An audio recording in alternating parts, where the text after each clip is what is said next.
Hi, I'm Brian Basilico, and I am proud to be a results leader. You're listening to ResultsLeader.fm. Being a thought leader is easy. Getting results is hard. This show is for the results leader who lives and dies by their results. Here is your host and Chief Results Leader, Jonathan Rivera. You're here. I'm here. We're all here for another ResultsLeader.fm. I'm so glad you could join me. And as always, I have another amazing guest expert for you today. This guy is all about relationship marketing. He's a blogger. He's a podcaster. He's been featured in Entrepreneur and Inc. magazines. He's got over 600 episodes of the Bacon podcast. His name is Brian Basilico. Let's jump into the interview. Brian, my man, welcome to the show. Jonathan, man, thanks for having me, dude. I am glad you're here. Brian, the bacon guy, I'm going to jump into a softball for you. What book or books have you given most as a gift? The gift that I've given the most as far as a book goes is something called The 100-0 Principle. It's by Al Ritter. And it's kind of an unknown book, but the principle is give 100% of yourself 100% of the time, expect nothing in return, and watch what happens. And it's based on servant leadership. All right. And so you said it's an unknown book, and I read a lot, never heard of it. So how did you find it? Well, you can go on Amazon. It's by a company called Simple Truths. Do you remember the motivational posters that used to say, elevate and stuff like that? And they'd have like a, somebody who was doing some sports theme or something like that. That's the same company that did that, created these books. How did you find it? He's my mentor. That's it. Direct line. That's how. Exactly. Yes. Yeah. He's a great guy. Excellent. So let's talk about failure. And what I'd like you to share with us is how an apparent failure sets you up for later success. Boy, it's a great question, and it's a kind of a long story, but I'll give you the best Reader's Digest version that I can. So I had a recording studio. It was a commercial recording studio making about $500,000 a year. And at the time, it was in a building where the offices were on the first floor. The studio was in the lower level. We had almost the whole lower level spread out into 3 studios, had 5 employees. And one day we walk into the building and all of a sudden the entire basement is flooded with raw sewage because they were doing something outside and decided to break a pipe and flooded the entire thing, which shut the business down for 3 months. And I was not prepared for that. In the process, we ended up having to move the business. I ended up having to take a full-time job. My employees were running the ship. And things were rocky to begin with and even got rockier. And eventually they said, hey, we're picking up, we're leaving, and we're taking all your customers with us. Bye. And so I'm working a third time, a full-time job at a different location. I've got a studio. I've got all this equipment, all this debt and everything. And I finally just, I basically gave up and said, okay, God, tell me what you want to do. And next thing I know, somebody came in and decided to buy part of the equipment that I had for the exact amount that I owed the IRS, and was able to then take that business and turn around and sell it to one of my clients who not only bought the business and the equipment and paid me off 100%, but hired me on. And that showed me that no matter how bad things get, there's always opportunity if you just keep your eyes open. Man, what a turnaround there. Unbelievable. Yep. And how has that lesson served you moving forward? Boy, again, I could go hours on that. There's so many different things. I mean, the biggest thing that it showed me, number one, is get insurance. That's number one. I then married an insurance agent who doubled down on that. It also taught me to forgive. That was the biggest thing, is like I was very angry at my employees, but you know what? They're right. I left them in a lurch and it was my fault and I didn't want to blame myself. And the other thing that I learned to do from that was to be a better collaborator and to understand the moving parts of different people in business. And it just helped me to become a better business person all the way around. Yeah, I dig that. So let's talk about investments. You talked about insurance, great investment. What would you say is the most worthwhile investment you have ever made? Oh, that's easy. In myself. investing in training, investing in education, investing time and energy into continuing to learn all these years. That's the one thing that I could say that, I started my first business at 18 years old. And since then, I have had 3 core businesses that I've run, and I've worked for other corporations, AT&T and Arthur Andersen. And continuing to learn and invest in myself has been the greatest return on investment ever. So that's the key. And it's always learning new things and evolving with the changes that are happening in the world. Now, how'd you figure that out? Not everybody's wired that way. They think, I went to school, maybe I got my degree, I'm done learning. How do you figure out that, hey, I got to keep putting into this thing if I want to grow? Well, I'm in one of those businesses that I'm in the technology business. So, technology has changed over the course of the years. Back when I started my first recording studio, it was done on an 8-track reel-to-reel, not the 8-track that you put in the car. But from then, I've watched it evolve to a 16-track recorder, to a digital online recorder. Video went from being tape only to, online and digital as well. Websites had evolved from hand scripting and coding everything, just software.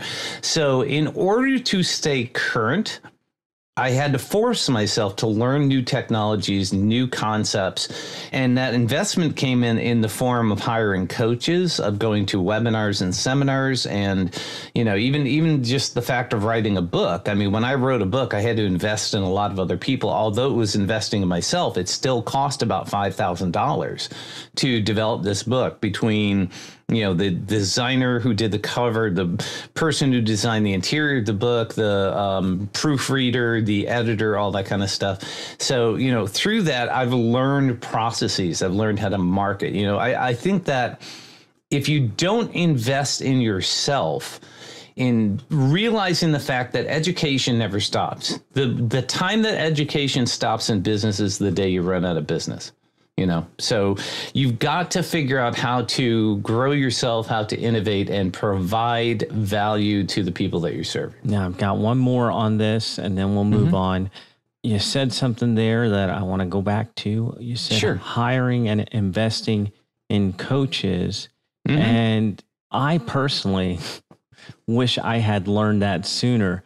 How did you figure out, hey, it's a good move to get a coach that's going to help me? How did you figure that out? How young were you, and how did it help?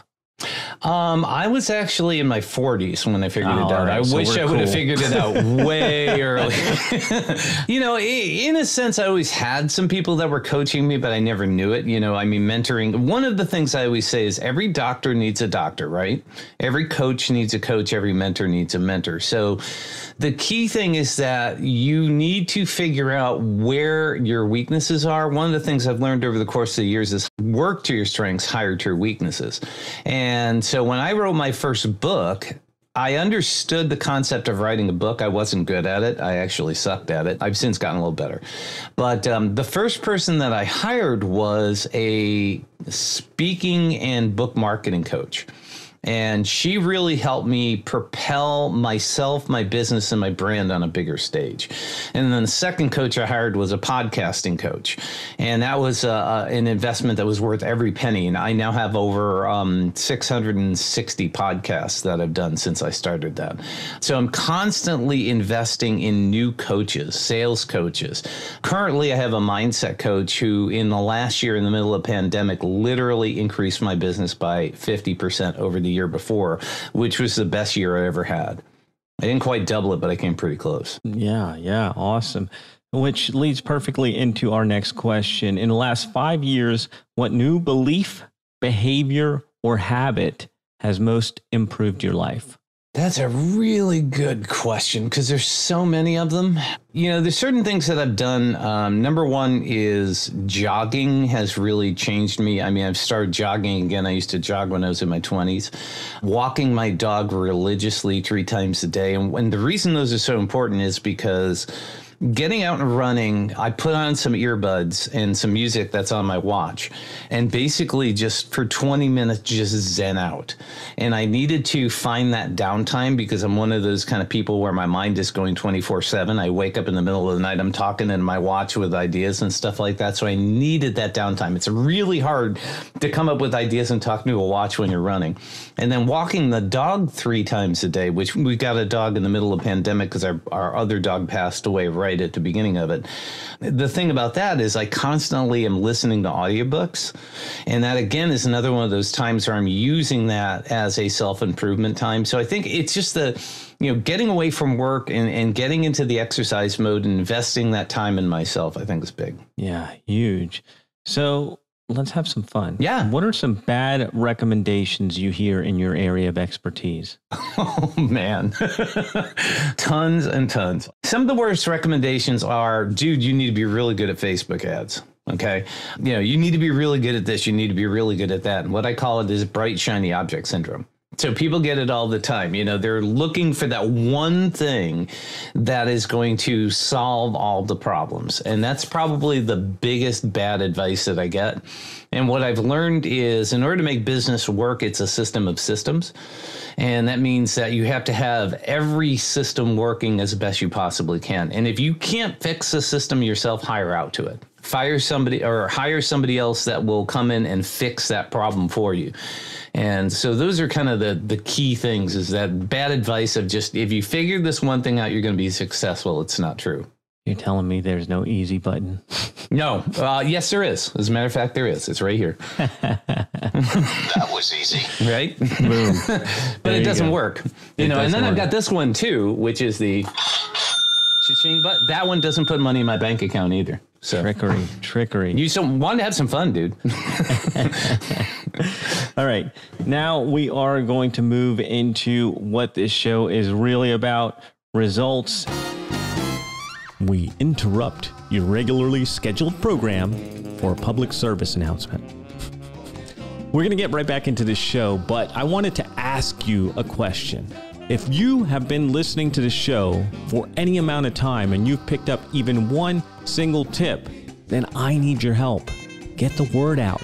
Tell people about resultsleader.fm. Share it on social media. Share it on your email. Share it anywhere. Hashtag resultsleaderfm. Now let's jump back into the interview.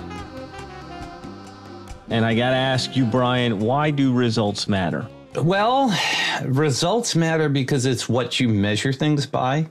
And I think the key question is, what are you measuring? What results are you measuring? Are you measuring money? Are you measuring clients? Are you measuring how hard you're working? I mean, what is it? But results, in my world, my results are based upon the fact that if I can make a customer 10 times what they spend with me, then I have succeeded in my business. Love it. Let's think back. The last 5 years, what new realization has helped you get better results for your clients?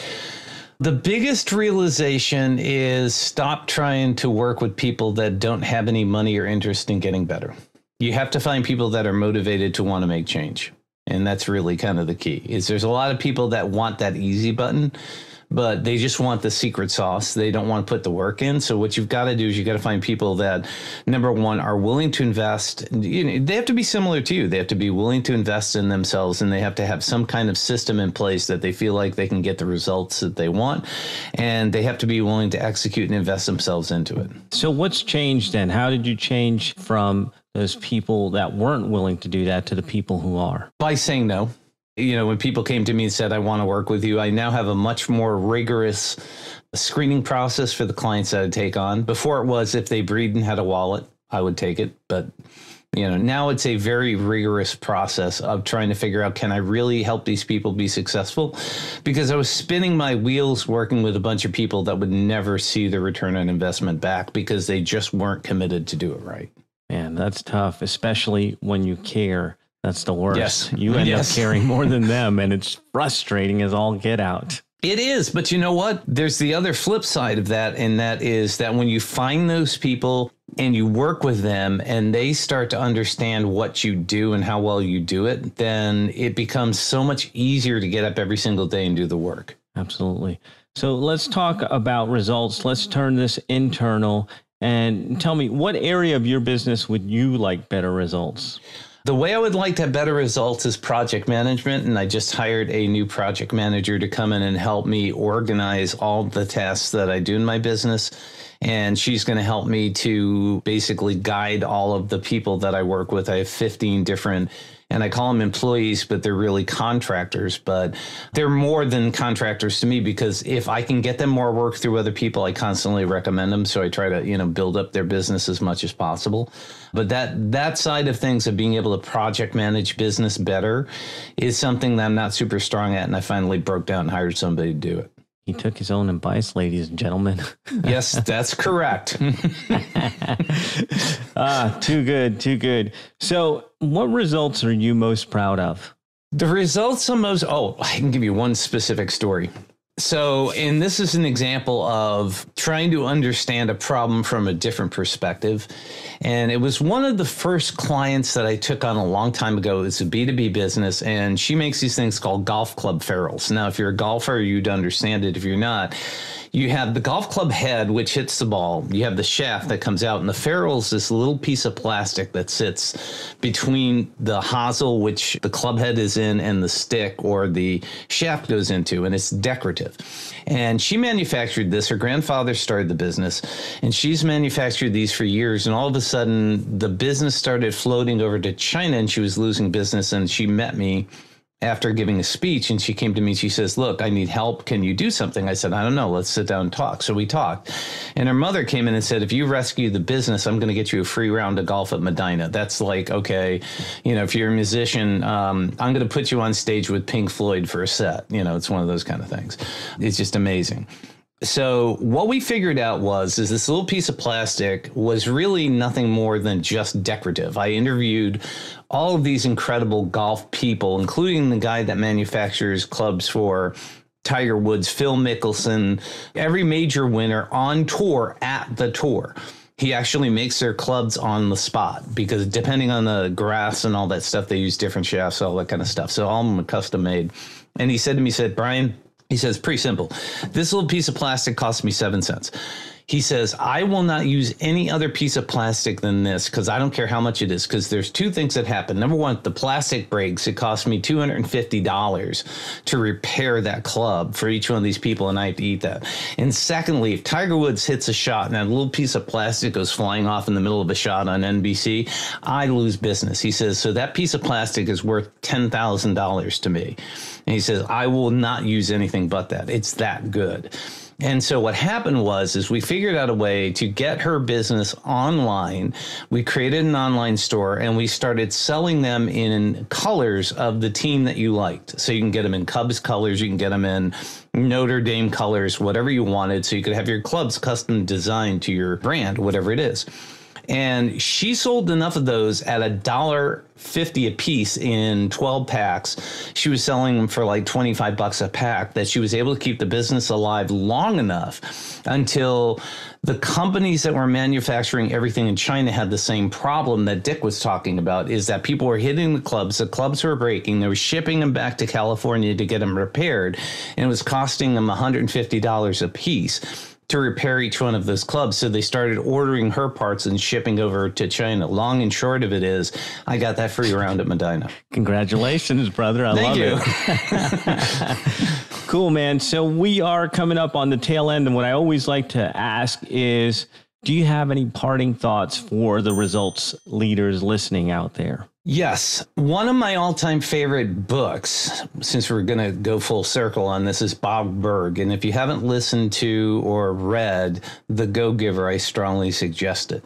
And one of his core concepts is about giver's gain, and the other side of it is the art of reciprocity. And the one thing that I think that you can do as a business owner if you want good results is always focus on what you're providing the people that you're working with and measure their happiness and their results. That's where you're going to find the greatest success.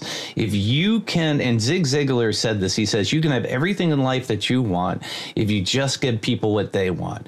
And what people want from you is to feel comfortable, to trust you, and to get success based on what you provide. Golden advice. So I know for sure that our listeners are going to want to hear more from you. Where should they go? Well, there's so many different places, but the simplest thing is go to either the Bacon Podcast or go to b2b-im.com. I have podcasts there. I have blogs there. Search Brian Basilico online. It's Basilico. Just put me in the Google machine. You will find everything you want to find out about me. Thank you so much for spending some time with us. Thank you for your generosity. And ladies and gentlemen, this has been another ResultsLeader.fm. Thank you for tuning in, and we'll be back in your earbuds next time. That is a wrap for another edition of ResultsLeader.fm. If you are out there getting results for your clients and you want to be featured on the show, go to ResultsLeader.fm now and apply to be on the show. And if you love what you're hearing, share the show, give us a rating and review, do anything to help us get the message out there. Thought leadership is easy, but results leadership is hard. We'll catch you on the next one.